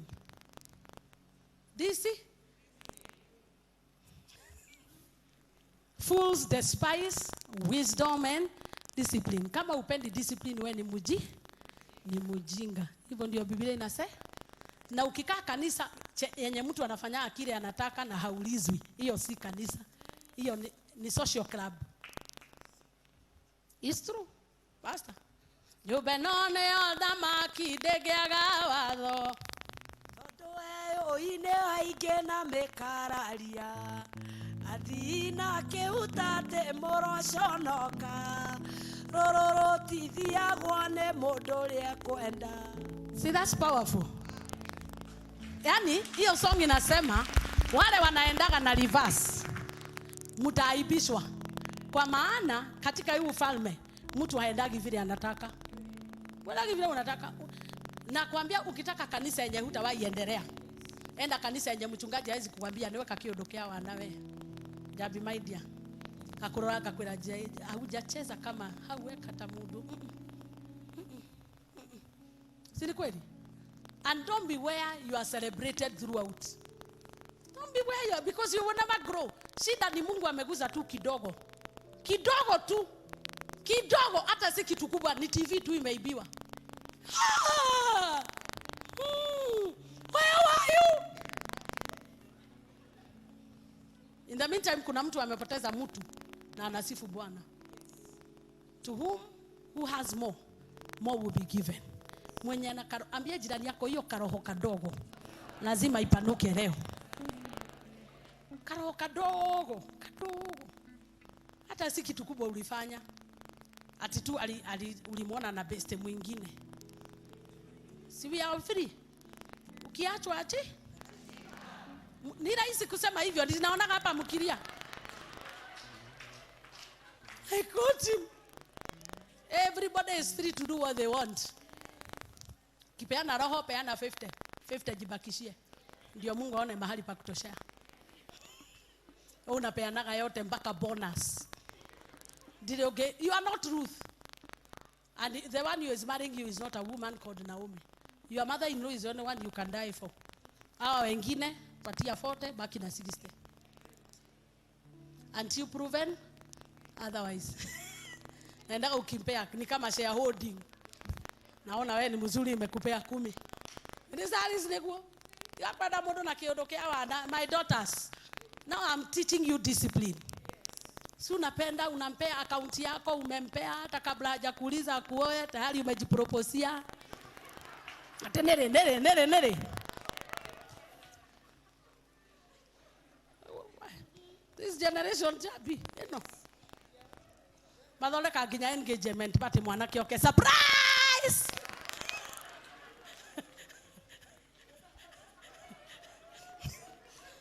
But the Lord will give you discipline. Riches how imagine at Juni Park pagia at the engagement party. Then I tell marafiki zake ufike sema surprise. And then Abu said he doesn't appreciate my sacrifice. Which one? Kama unamfanyia surprise, si utamkalia. Na mwanaume yote ukiona msichana anakuja kiherere sana, kanyangia. Yes. Kanyangia. I love you. Amen. Yes. I'm preaching. Ndio ministers. Na my boys, Brian and Greg. Hakuna, tusikubali wakaliwa na kasichana. Nikanyenyekee. Kakae mahali pake. The Bible says the qualities of a good woman is a quiet spirit. Ikielele ulitoa hapi. Kiulizwa kitu hata kabla hajamaliza sentence najua mahali utanunua. Ati hiyo ni Louis Vuitton. Nitatoa pesa hapi nejoe manager nyamaza. Tell your neighbor if they are not married nyamaza. Nakolekeria do sentence. Somebody say discipline. The Bible says do not despise the discipline of the Lord. And sometimes God uses the rod of men to discipline us. The rod of men. It is the most painful. If you not listen by instruction, he releases the rod of men. What is the rod of men? Unatupiwa maneno mpaka upate adabu. Unaanza kusema reverend, nina spirit ya rejection. Kila mahali hawanipendi. Unakuja hapa na kuombea ile managing prayer. Father, rakabuhush tapihinda. Rebrohom ina hanti supraka. It is well my daughter, but I know the discipline. Hata kama mimi ni Mungu, mimi ningekuchapa na vichapo nyahunyo. Mungu ni mzuri anatumia watu. Todo kanua ukiraga ni toro. Ginya ni urota gokiaragia gaira re radadadada na si maombi. Kielele yako itakumaliza. Discipline. When to speak and when to be quiet. It takes discipline. And discipline is hard to get. Ndio maana wanafungia wakegajo 6 months. Hao ni binadamu. Wengine wetu tunastahili ufungiwe mahali. Ni kweli, ufungiwe. Kichwa irudi laini. Kwa sababu natumia misamiati ya Biblia kuleta confusion. Lift up your voice. Kuna dada akona ready pale. Guy, uamini ni mimi. Oka, kuja. Yeah, you come here. Yeah. See huyo akona sweater ya cream. Come. Yes, you. Kaya ananiangalia na huruma. Kama mtu gatelio gaya hana hatia. I am one of the most loving reverends because love is plain. Watu hata kijana wale wamedanganywa mikono juu, ushaidanganywa ukategwa. Najua mwezi sema nyinyi mliokoka mkiwa watoto. Mwenye anakudanganyaga ana maneno matamu. Before you know it umeingizwa box. Ni kweli? Lakini yule wa kuongea ukweli, anakuambia ukweli nataka kukua vile ulivyo. My daughter, may God bless you. You have feared God and you have walked in the fear of God and you've been misunderstood because of serving God the way you do and loving God the way you do. Because naona watu wanakuingilia, but every time wakikuingilia you run to God and they think you're foolish. It is only a matter of time. God is showing up. And all those that have been talking, they will be silenced by what God is doing in your life. You will do things that have never been done in your family. Rabokosa. Because I see the Lord rubber stamping. I don't know what you're pursuing right now, but I see rubber stamps. I don't know what document you want stamped, but I see rubber stamps. Any rubber stamp you want, God has given you an unconditional endorsement. Marabaha. Reshatabaga. Ni stamp ya nini unataka? Ni visa, ninajua hivyo. Ukienda huko nimeenda na sijawahi nyimwa visa mimi. Sasa ukienda huko, sura yako ikubalike. And because you love discipline and you love God, may you prosper. Na ukienda huko, usome udaktari. Usome. Na nitakuja graduation yako ukiniita.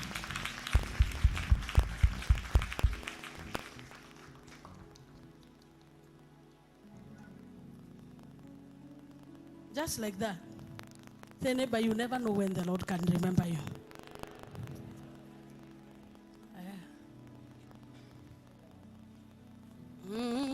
Jesus.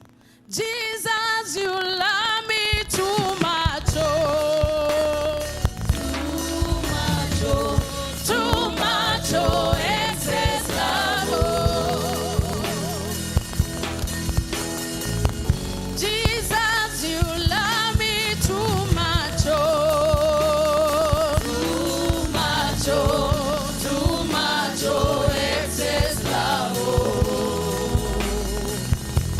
Jesus, we give you praise. Ooh. Wow. Just lift up your hands and worship him. And tell him, Lord, whatever needs to be fixed. God will not put blessings in your life until you are in order. Until Jacob moved out of his uncle's house, psychologically, God never gave him a formula of prosperity. Until you come to a place of saying enough is enough, bondage will continue. Put him back in order. I didn't know. I didn't know. I didn't know. Thank you, my Lord. Shabadadadadahande. Rabadadadadadadadesh. Sharabagadada. Thank you, Jesus. One of the key indicators of an apostolic and prophetic move of God is discipline. Discipline, where everybody is in order and stays in their rank. When you see disorder, know the foundation is faulty.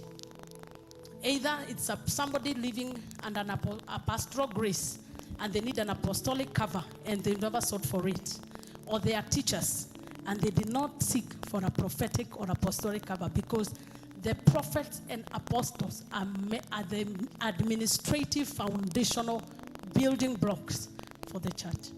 So every time you come here, this is an apostolic church. There is a way things are done. Are you hearing me? We will not talk to you kukubembeleza, because nikikubembeleza sitakusaidia. And I will tell you in the spirit of love.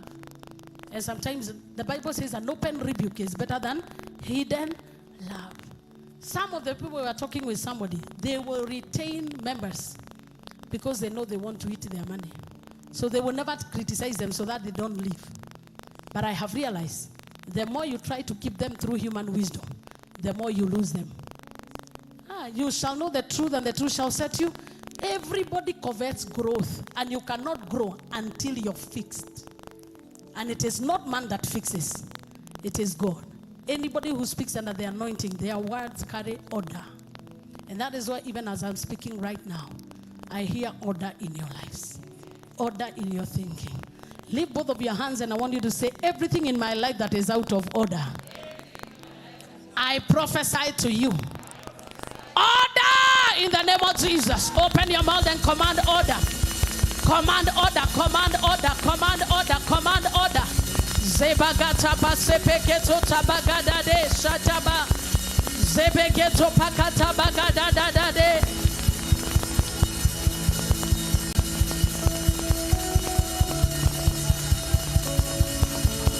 Zebegeda na na na na na na na na na shabada da de. Command order in your life. Command order in your finances. Command order in your thinking. Zebagada mama mama mama mama. Ateremo shandererererera. Janderererererera bosa. The Bible says about the Job chapter 2 army that none of them shall, give me Job chapter 2, none of them shall defy their rank. They will run everybody in their place. Zebegeda bagam mere mandian dere baba. Zemana mana man dere machine dere da da. Give me deep. Zebagada da da da da da da de zabada da da da. Give me deep.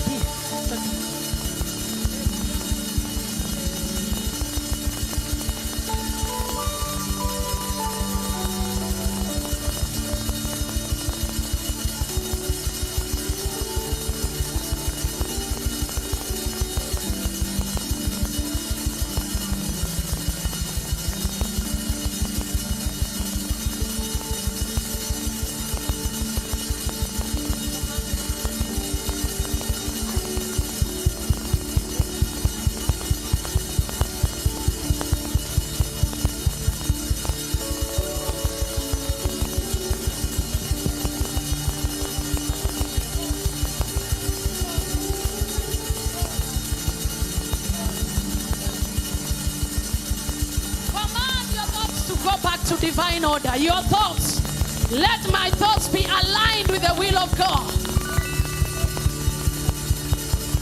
Rekeshugo shiakanwaga kwa namatarania magoro yakwa metekireke bere yaku Jehova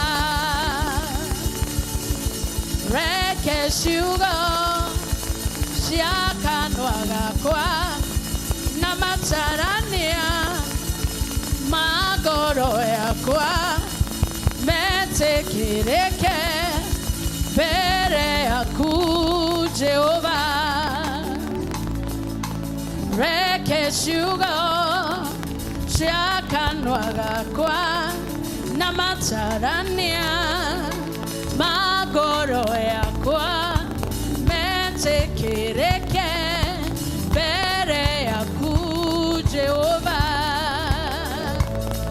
metekireke bere yaku gai metekireke bere yaku gai metekireke bere yaku gai rekeshugo shiakanwaga kwa namatarania magoro yakwa metekireke bere yaku Jehova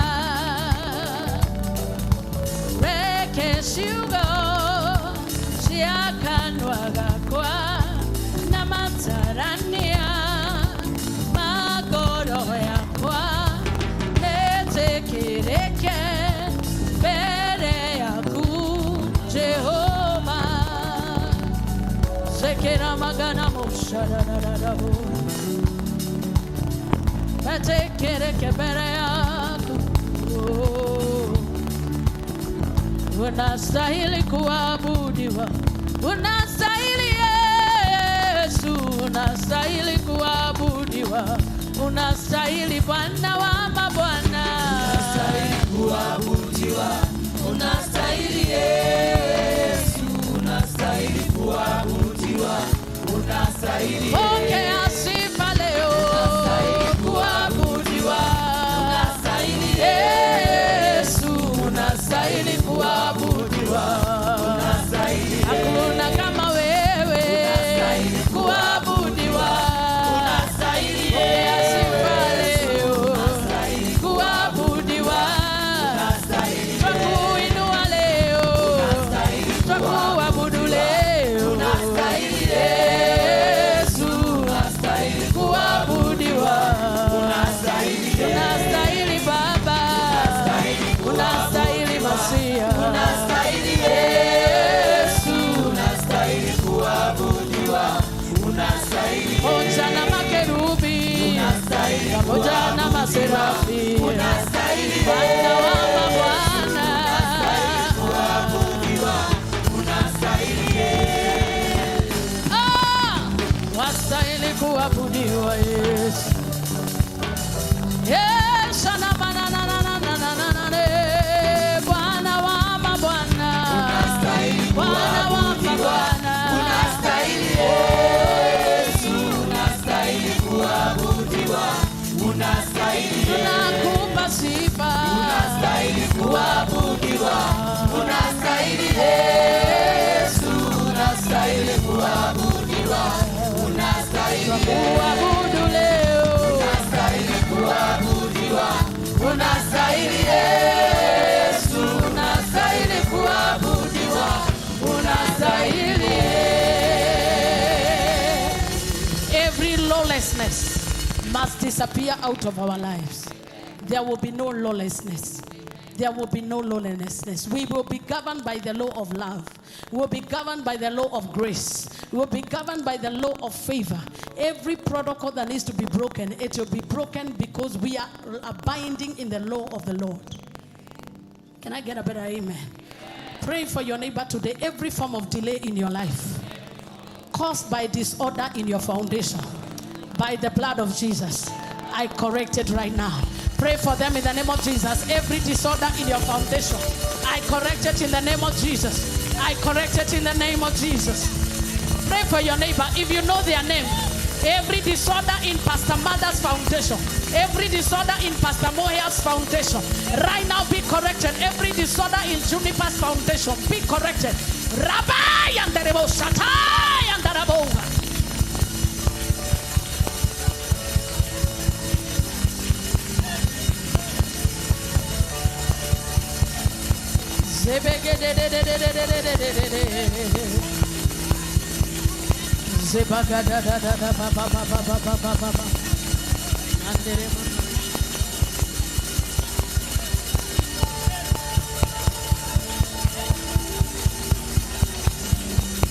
In Jesus' name do we pray. There is disorder that is sponsored by our foundation. That one we are prayed for. But there's another kind of disorder that is sponsored by witchcraft. When it is there, only power can fix it. We are going to employ divine power to fix every disorder in our lives that is caused by witchcraft. Witchcraft can cause disorder. Lift up both of your hands and say, every witchcraft sponsored disorder against my finances, as I clap my hands, expire tonight. Expire tonight. I wish you know what you're doing by your prayer. Expire tonight in the name of Jesus.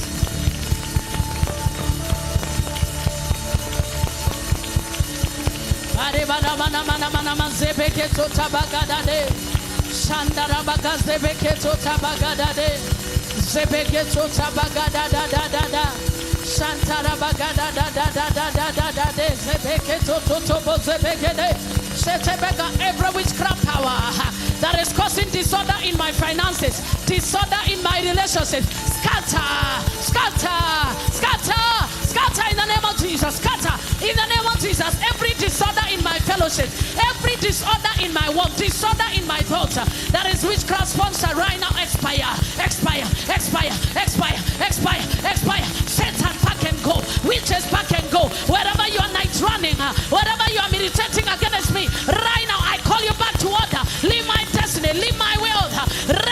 Every property captured by witchcraft, any relative captured by witchcraft, I prophesy your freedom, I prophesy your wisdom. And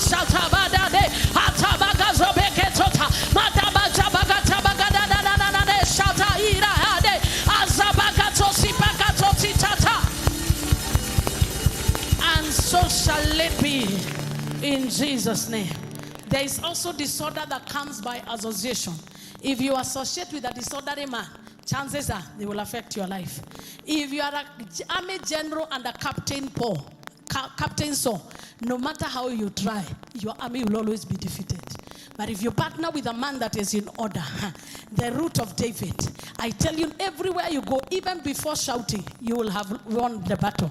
And one culture of David was the culture of praise, was the culture of worshiping God. There is something about worship that brings your life back to order, that makes your emotions calm and collected. I don't know what is pressuring you, but by the prayer and by the worship in this service, every pressure shall be deflated today. Lift up your voice and say, any power putting pressure over my life to become disorderly in my spiritual walk, in the name of Jesus, evil power, die, die in the name of Jesus.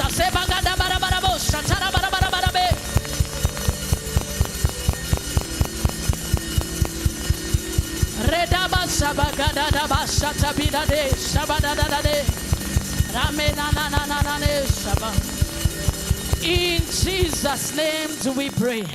There is pressure that is caused by men. Men can give you pressure. Men can give you pressure. The pressure to be rich, the pressure to be famous, the pressure to prove a point. From this day, be free from the pressure of people. We talked about it on Wednesday, the pressure of the people, on Thursday. People can put pressure on you. You find like you're like so. You have gone to sacrifice when you're not a priest. People can put pressure on you. Ukwe na kierere yako. Like uza, uende kushika sanduku la agano. You forget about what you know. Because people are putting you under pressure. Let me tell you, don't allow anybody to put you under pressure. Utaolewa ukitaka. Na si wewe utataka ukitakwo. Sini kweli? Kwani utajioa? Eti kama kuetelea. Kama kuetelea uwe weka ate. Ni ukuga surprise. Ni ugoje. Na ugoje ukifurahi. Ngoje ukipaka makeup. Ngoje ukijenga manyumba. Ngoje ukikuja kanisa. Ngoje. Na usingoje na makasiriko. Turakaragire tare ithio tukoimete. Bia jirani yako toa makasiriko kanisani toa. Do you know there is a way you are supposed to enter his courts with joy? Is the only way that you shall receive from God.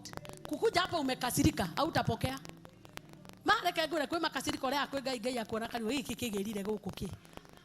Agatuma muraika ukagothwo dosi ya toro ugakoma nigetha utige kumuboa.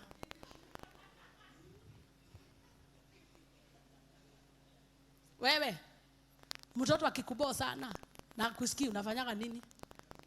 Enda ukalale. Kama hajafanya makosa ya kuchapa, si nenda ukala.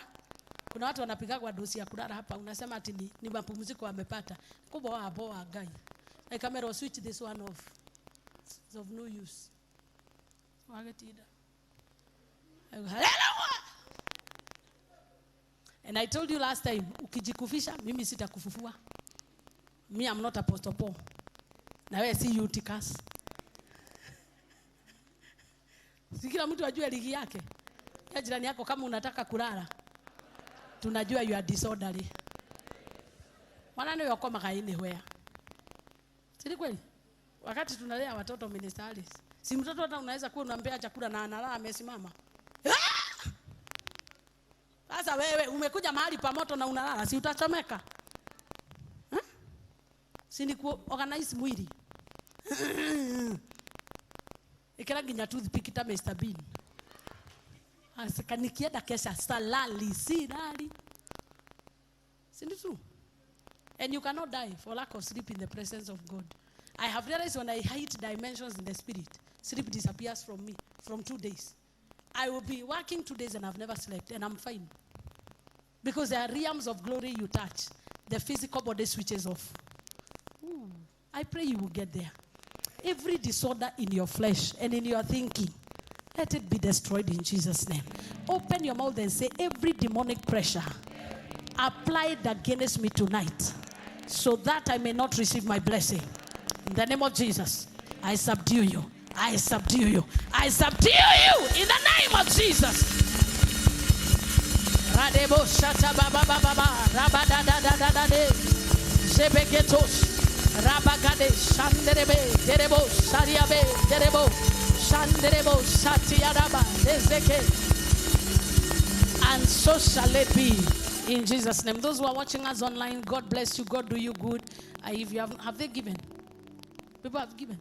Okay, in case you've joined, you've not given, 0722 hakuna ibada ya bure. Kweli hakuna. It's true. Sasa wale wanaenda kulewa, lazima uingie na kitu. Ni kanisa tu. Freely you are given, freely give. Toa sadaka, acha kutumia excuse.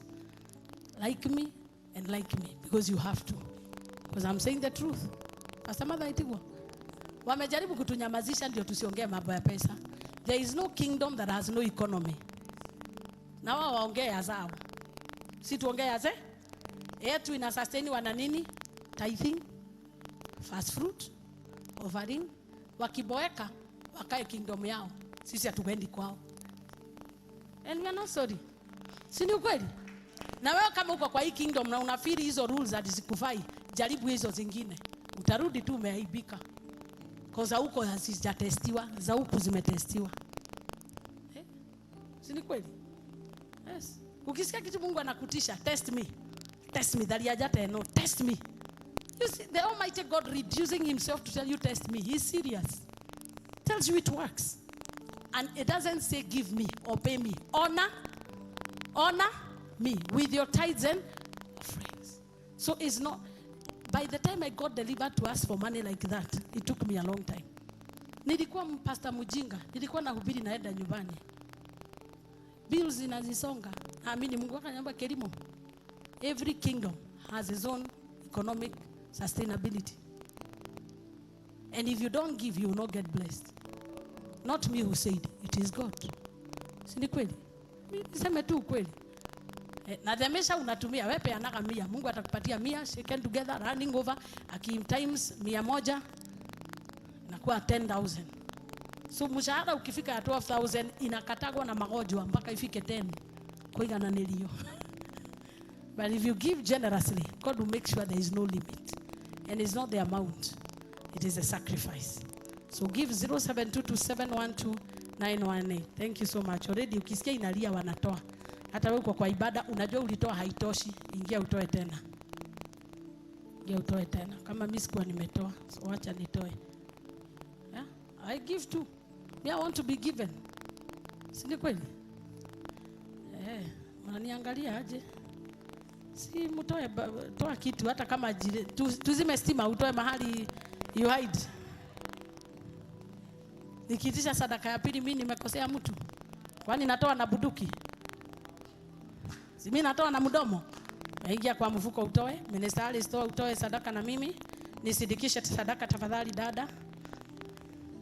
All the ministers, please nisidikizeni. The ministers.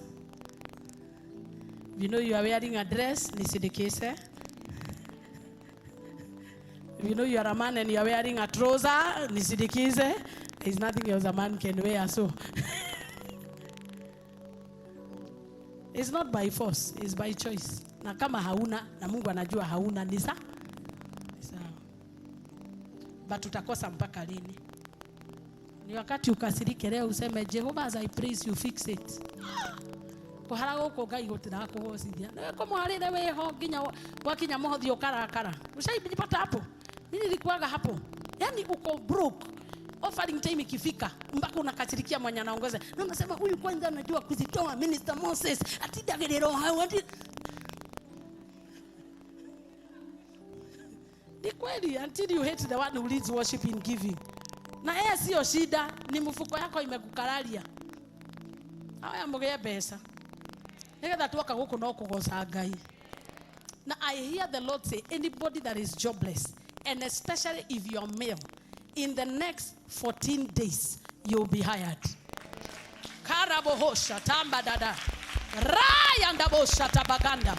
Yes, and if you are believing for any male that is jobless, in the next 14 days, I hear God say, I've opened the door of jobs for Adam. I am fixing it. I'm fixing it. That disorder in that home is being fixed. Naona vile watu wamesimama vile mahitaji yao imehitajwa. Kwanza hii saidi, ni sawa tu simama ni vizuri. Si ni vizuri. Umepokea na mikono mbili. Pokea dada, pokea kairetu, pokea. Hata wewe, pokea. Huyo nimeona tu ashikona shati hapa hapo akazi. Iko hapa pokea in Jesus name. Whatever you desire. Every male in your family that is desiring a job, I command the portals of jobs to open.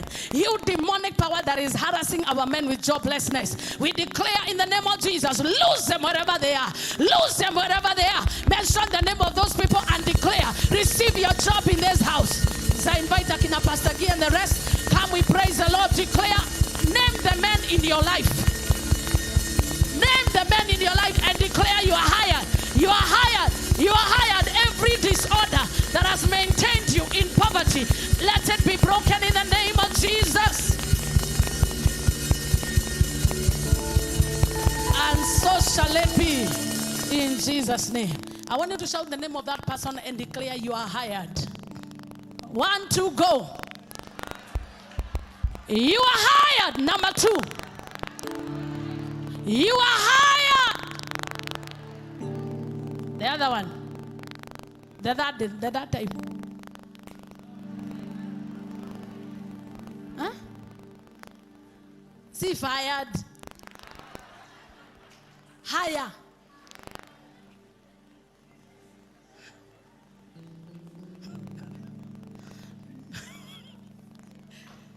These masks, they are not doing us justice. You are hired.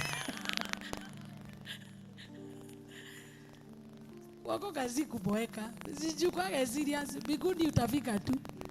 Enjoy life yao. Kwa kazi kama no unabebaka msalaba peke yako. ndio unabeba msalaba peke yako, utafikisha Golgotha peke yako. Juniper, yokuwa msalaba wewe hiki. I am the only one left. Leo tunaweka misalaba chini. Leo tunaweka nguo chafu chini. Leo tunaweka masumbuko chini. Tunaweka ufukara chini. Tunatoka out of this place with a testimony. If you are in agreement, shout, everything must come back to divine order. In whose name? So those who are online, bye. God bless you. Remember the diaspora meeting, the prayer meeting for all the people from diaspora. We have countries. I've never talked with somebody from Lesotho, but now I have a pastor from Lesotho, Zambia, Finland, France, Ireland, Australia, Canada, Germany, all those countries. I think I'm counting country number 30. And many more are coming. Qatar, Dubai. And all those nations are gathering on the 19th, plus all of us. On the 19th, we'll have a service that will end 11:30. On the 19th. It's a pastor's appreciation day. So you come for the first service and the second one. So the other one, tujipange what a diaspora. Sini kweli, Bomas ni It is Bomas of Kenya. Exactly 12 p.m. will be there. Because there will be a procession from Timol, Itapanda, Mbaka Bomas, declaring peace over Kenya, declaring peace over our land. And then thereafter, we'll begin officially at Bomas, exactly 2 p.m. It's going to be great. It's going to be great. Because we'll all go down on our knees. Personally, I'll be reading praise and worship. So you can be sure we will worship. We will worship. And the purpose of that worship is to usher us into a place where we can seriously pray for our country. Because somebody needs to pray. That is where IBC counts their votes. That is where BBI was begun. That is where constitutional review was done. So that is a place where decisions are made. We will make decisions in that place. So even as you go there, you'll be declaring we are making decisions for this land. Whoever must rule this land, we declare more oil upon you. Whoever must not sit on the throne of Kenya, we declare it shall be too hot for you. As we have no candidate, the only candidate we have is the choice of God. And we don't know who it is. We don't know. So we'll keep praying and waiting on God. It is an unpolitical meeting. No politician is invited unless a Girete. No, because it's a prayer meeting. We are all diaspora. We have Netherlands. We have countries that don't even speak English. And Kenyans are everywhere. Where? Hey, Kenyans are everywhere. Ametembea. Kenyans are Australia. Kenyans are Lesotho. I talked to Pastor Lesotho. Yeah, we have South Africa is there. All those countries. Until the poster is not having enough. They are coming more even now. They are coming. There are many more. That's the face of Kenya. And here we are, your executive coordinator.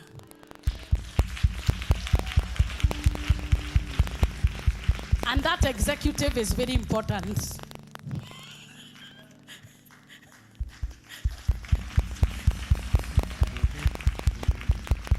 I am just being humble.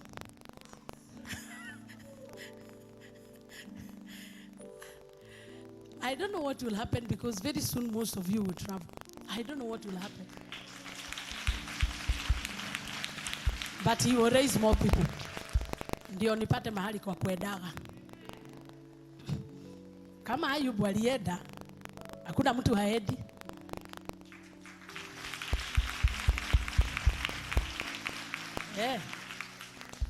Nikiwama kapasta mother. Alisonga. Huku gayo ito ne gayo ada.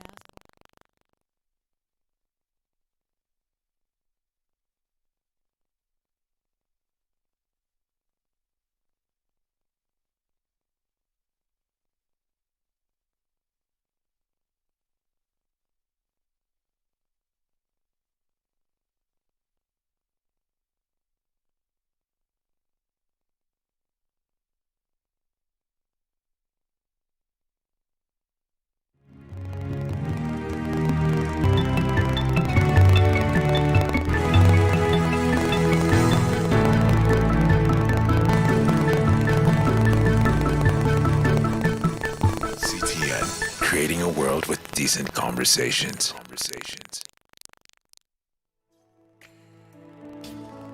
Your father is your helper, and he is your friend.